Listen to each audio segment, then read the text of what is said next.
In our gospel today, we hear the story of the Roman Centurion who uttered a phrase to Jesus, which we repeat every Mass.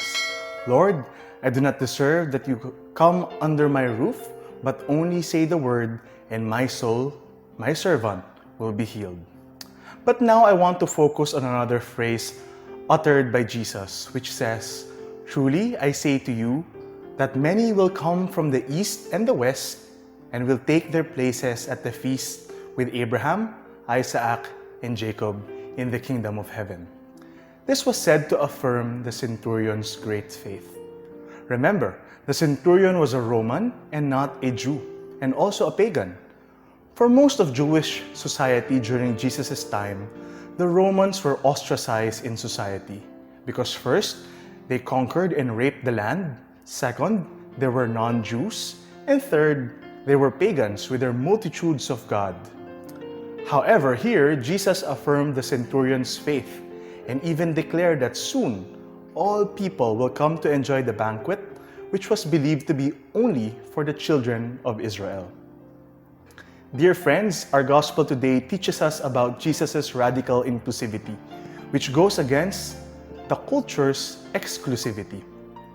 The Roman was an outsider of Jewish mainstream society.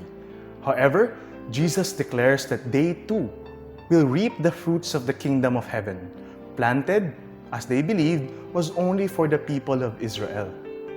It is as if Jesus is saying that the Roman, the outsider too, shall be fed on the table of God, which was originally for the people of Israel.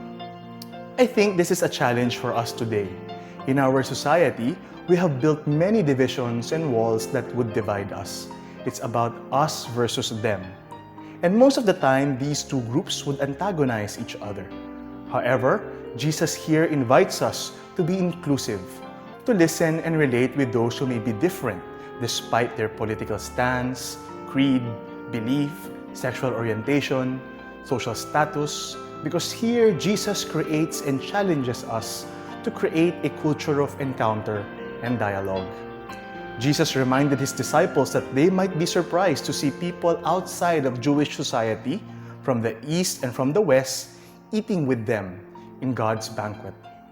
For us, are we going to be surprised that in the end, people from prisons, from rehab centers, from the slums, from the red light district, people from these kinds of places, other than our churches, will be with us side by side as brothers and sisters, enjoying the fullness of God's kingdom.